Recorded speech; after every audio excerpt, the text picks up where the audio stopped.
nós temos que olhar para Cristo, em qualquer circunstância, em toda a adversidade.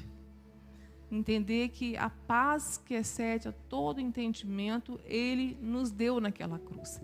Se tem algumas coisas que a gente tem que tomar posse, é o que Ele fez por nós naquela cruz. Ele não morreu naquela cruz para nos dar coisas. Ele morreu naquela cruz para nos reconciliar com o Pai, para transformar essa natureza perversa.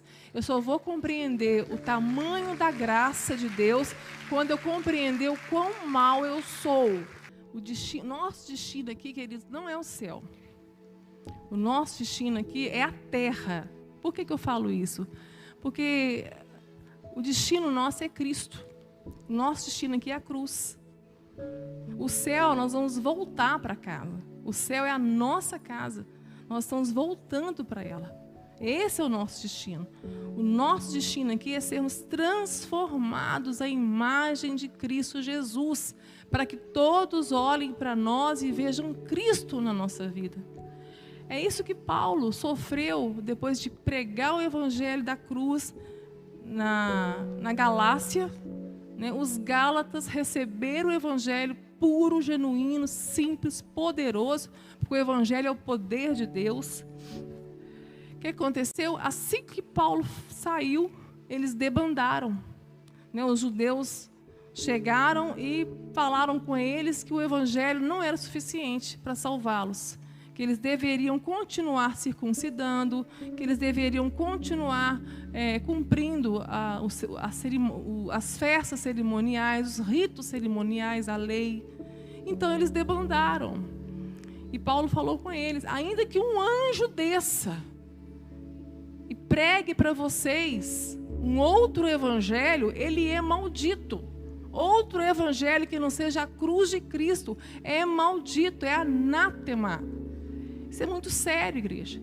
E ele fala: estou sofrendo dores de parto por vocês de novo, até que Cristo seja formado em vós. O propósito de Deus na sua vida é formar Cristo em você. Você só vai aguentar atravessar seu vale, seus desertos, se você cada vez mais diminuir, deixando que ele cresça. Foi isso que João fez. Chegou uma hora que João Batista teve que sair de cena, sendo ele, o nascido de mulher, o maior que Elias, maior que Moisés, maior que todos os homens que existiram. Mas ele compreendeu que chegou um momento que ele tinha que sair de cena, porque Cristo entrou. E ele disse, estava tendo uma disputa, né? Jesus está batizando mais que você. Não, mas ele compreendeu que o papel dele, ele foi só um amigo do noivo, ele foi um precursor. Ele preparou o caminho. Abre para mim Isaías 40. Isaías 40, queridos. Ele foi um precursor de Cristo. Voz do que clama no deserto, preparai o caminho do Senhor, endireitai no ermo vereda ao nosso Deus. Todo vale será exaltado, todo monte e todo outeiro serão abatidos. E o que está torcido se endireitará, e o que é áspero se aplainará. E a glória do Senhor se manifestará a toda a carne, juntamente verá que foi a boca do Senhor que fez isso. Queridos, o que fazia João ser maior do que todo homem nascido, maior que Elias? Porque João Batista não fez milagre nenhum, não fez fogo descer do céu, não abriu o mar. João não fez nada, nenhuma coisa extraordinária, mas ele foi a voz que clamou no deserto. E qual que era a diferença de João Batista para todos esses aqui? Porque todos esses aqui atuaram com o Espírito Santo, que atuava neles e saía. Só que em Lucas 1,15 vai nos dizer que João Batista era cheio do Espírito Santo desde o ventre da sua mãe. Então a diferença que fez João Batista ser maior, nascido de mulher, porque ele era cheio do Espírito Santo. E isso é o que faz toda a diferença na nossa vida. O que vai nos ensinar a diminuir para que ele cresça é o Espírito Santo de Deus, que precisamos buscar o enchimento dele. E como nós buscamos esse enchimento dele? Na relação com Deus, no relacionamento. Deus quer um relacionamento com você. Só há uma forma. E como que faz para diminuirmos? Tem uma forma da gente diminuir. Capítulo 1 Coríntios, capítulo 9, vai dizer assim, capítulo 9, verso 27. Antes subjugo o meu corpo e o reduzo à servidão, para que, pregando aos outros, eu mesmo não venha de alguma maneira ser reprovado. Em Colossenses, vai dizer assim, capítulo 3, verso 5. Mortificai, pois, os vossos membros que estão sobre a terra, a prostituição, a impureza, o apetite desordenado, a vil concupiscência e a avareza, que é a idolatria. Queridos, a forma de diminuir é mortificar o nosso corpo. É apresentar o nosso corpo, Romanos 12, como um sacrifício vivo, santo e agradável a Deus. É morrer mesmo, é apresentar todo o nosso corpo, o que eu penso, o que eu sinto, o que eu faço, todos os dias, é despojar do velho homem e revestir do novo. Queridos, pecado continua sendo pecado. Nós estamos num tempo de hipergraça, que as pessoas não estão se importando com o pecado. Não, o pecado não mudou. Pecado não é relativo.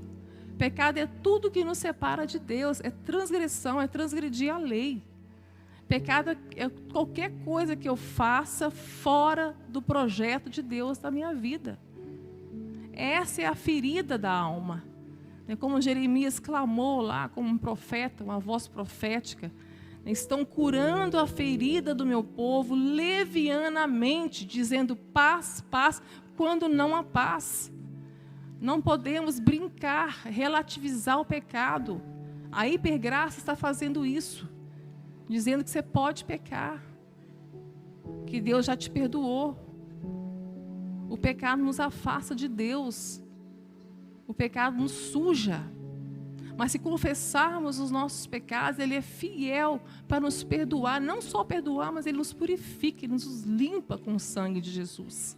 Se pecou, confessa a Deus, vai, não peques mais. Você é livre, toma posse da autoridade que você tem para não pecar. Confessa a Deus os seus pecados. Só há avivamento se houver arrependimento. E esse foi o ministério de João Batista. Arrependei-vos. Ele era corajoso, raça de víboras.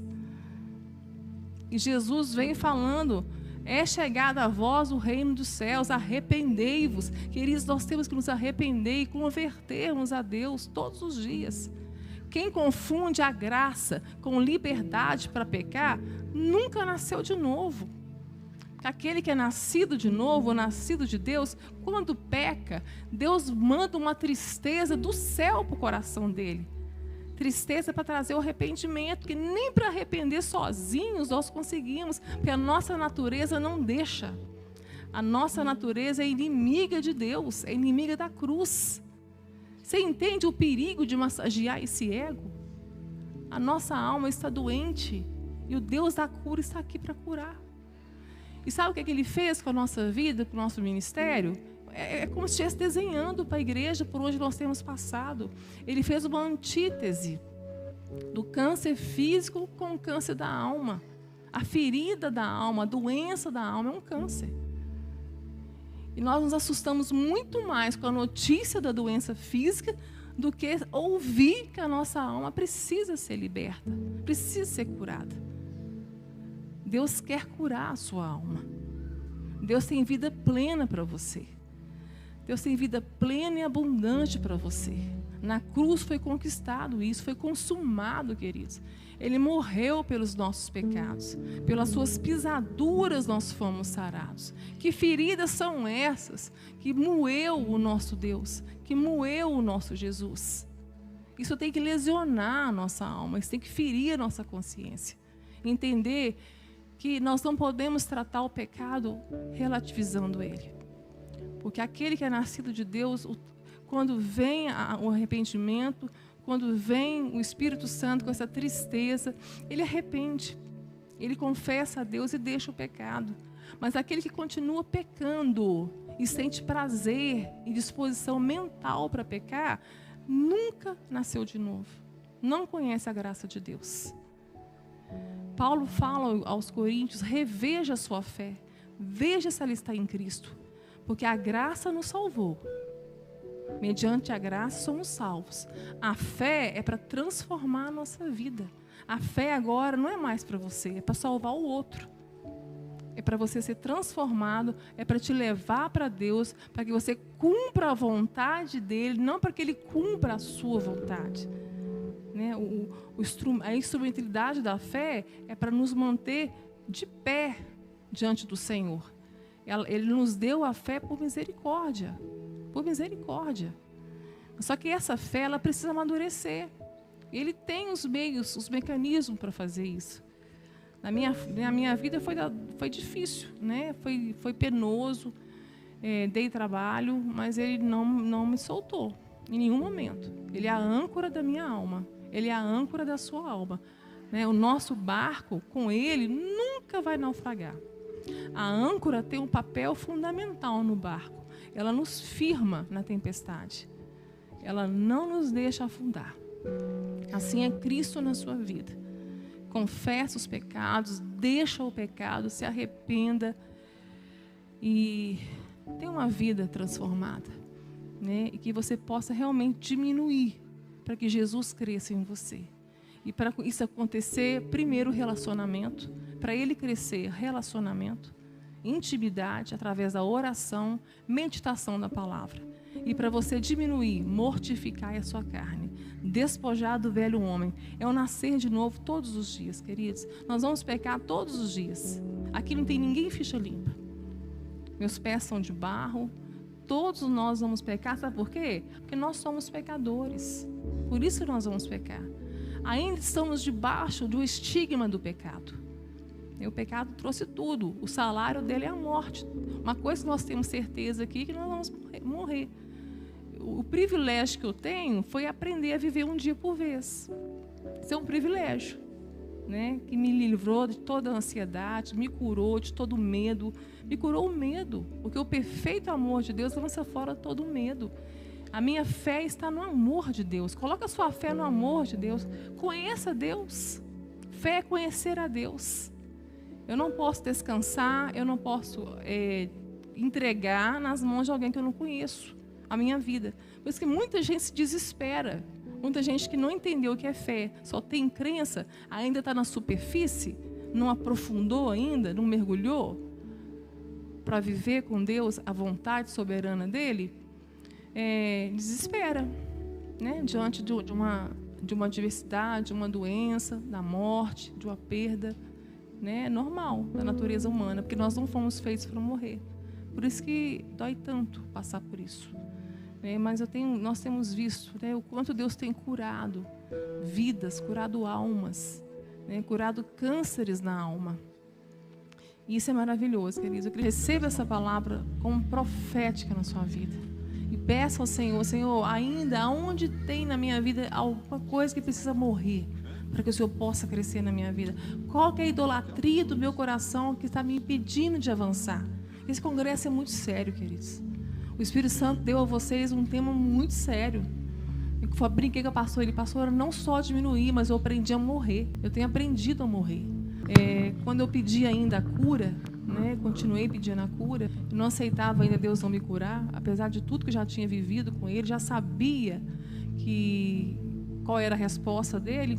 Quando você sabe a resposta, pode parar e descansa. Quando eu soube a resposta, ele perguntou: o que queres, a cura ou o projeto? Que momento difícil, tá? Ali eu morri. Aí eu falei: Senhor, eu quero o projeto. Me dá forças para conseguir. E Ele descansa em mim. Senhor, muito obrigada, Jesus. Continue, Senhor, lesionando a nossa alma. Pai, se precisar, tire o sono, meu Pai. Deus, que possamos nem dormir esta noite, ruminando essa comida, Senhor. Para que essa comida, essa semente possa frutificar, meu Deus, a nossa vida. Possa dar frutos e frutos de arrependimento na nossa vida. Cura a Tua igreja, Senhor, na nossa nação. Cura o Teu povo, Senhor. Nós te agradecemos, meu Deus, por tudo, por todas as curas que o Senhor está operando. Cura, Senhor, o câncer. Cura, Senhor, toda doença, toda enfermidade física. Sara, Senhor, que haja testemunhos de milagres nessa casa. Porque a Tua palavra diz que os sinais vão seguir os que creem. E nós cremos, Senhor, em nome de Jesus.